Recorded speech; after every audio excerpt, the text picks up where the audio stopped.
name's Karen Orser, and I'm the CEO of the Calgary and Area Child Advocacy Centre. Over the next couple of weeks, what we wanted to do was create a couple of short videos to share with you some of the work that we do here at the centre. And we thought it would be a really great opportunity to speak with some of our staff and some of our community partners about the work that we do at a CAC, and just talk about why that work is so important right now. And so today, I'm really happy to have joining me as our special guest, our education coordinator, Carolee Gonty. Hi, Carolee. Hi, Karen. Thank Thank you you. for joining us and trying something different.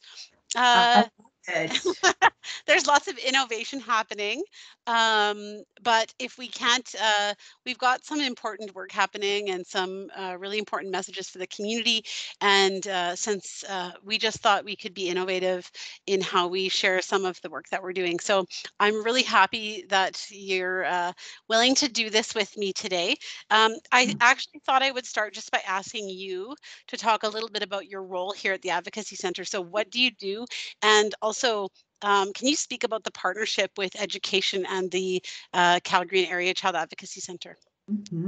So my role as education coordinator is really under the umbrella of prevention and educating community, most specifically educators, around recognizing, responding, and reporting child abuse, and really understanding what that looks like and what they can do, because we know that educators, school staff have a really important role to play both in prevention and intervention. So my work is with the school districts, Calgary and area school districts, as well as some really exciting work with post-secondary, the BEd students, and helping them become familiar with the recognizing, reporting, and responding to child abuse.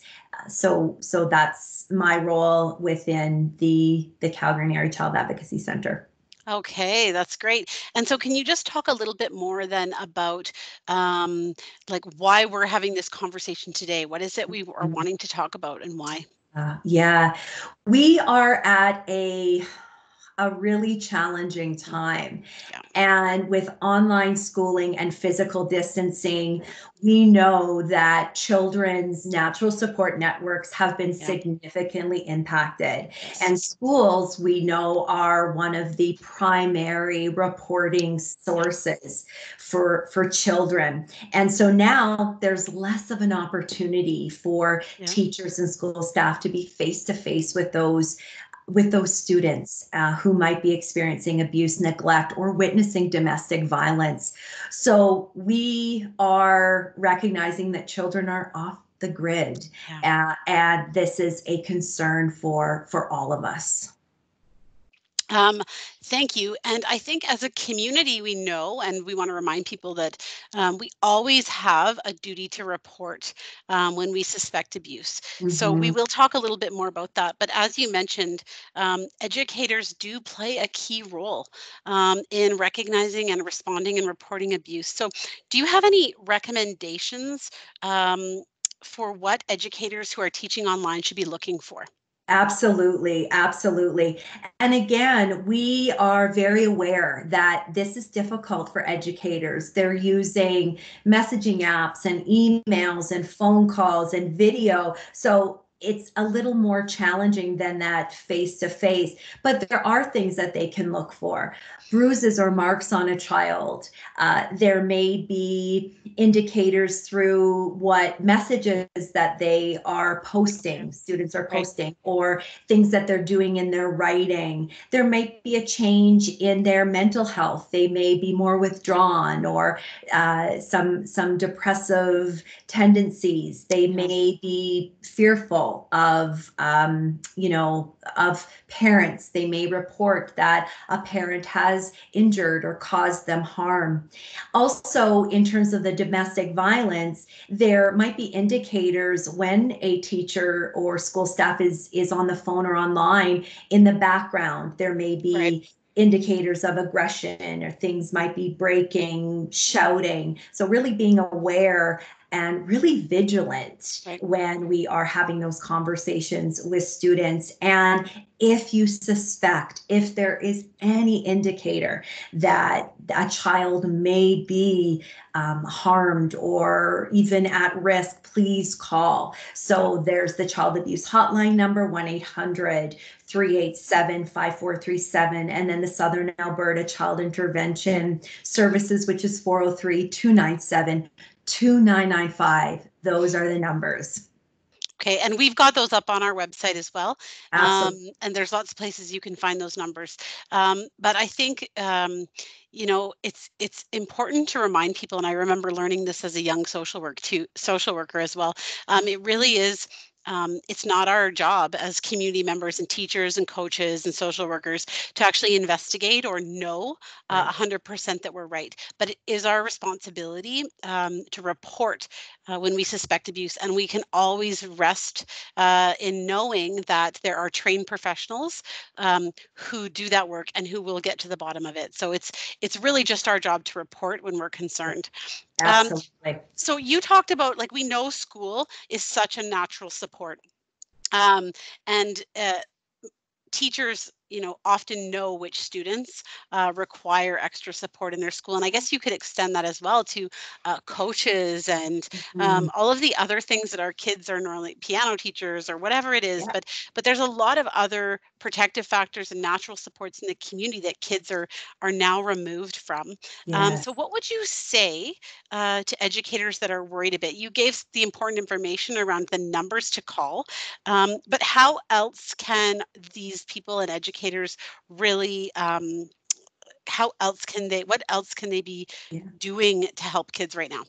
For sure, for sure. I think the number one is really checking in. Yeah. So checking in with their students Right. on a fairly regular basis and asking some open-ended questions Right. to them when they are checking in.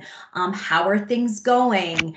What are some things that have been good this week? Are there things that have been sad or upsetting this week? Do you have any concerns? Is there anything you or your family need? So really being open and then providing that hopeful, optimistic, and supportive languaging back. I'm here for you. I want to make sure you're safe. So, getting curious, really asking those questions.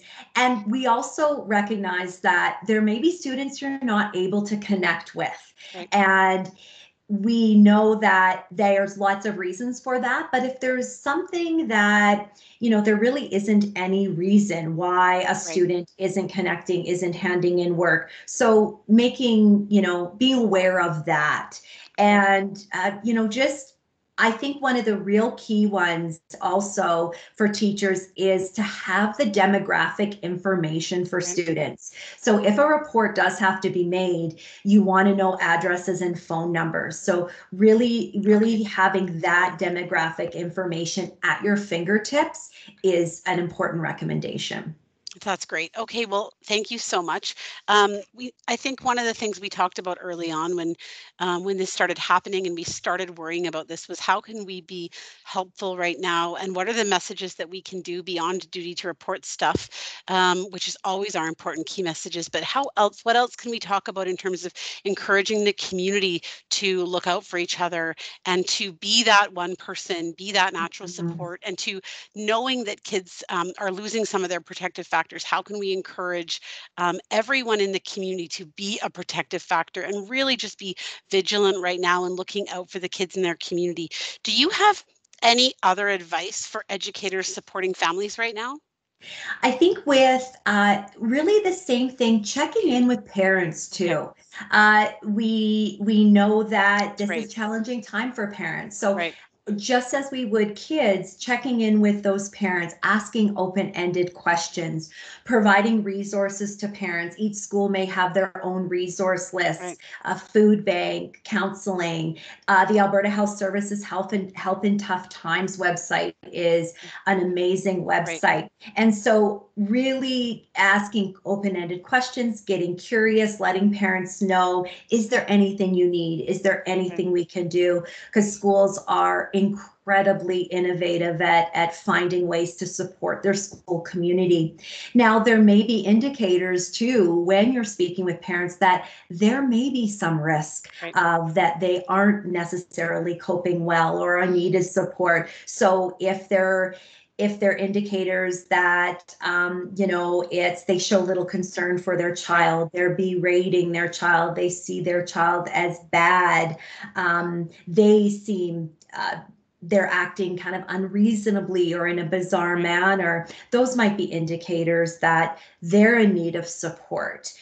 Abuse of alcohol, drugs, substance abuse, those are things that we really want to be mindful of and really cognizant of. So again, if there are those indicators, to make the call. As you said, don't need to investigate, don't need to have anything, just that call. The 403-297-2995, that's the number to call. And as well, if there is something that is imminent danger, if you believe a child is at risk, to call 911. Great.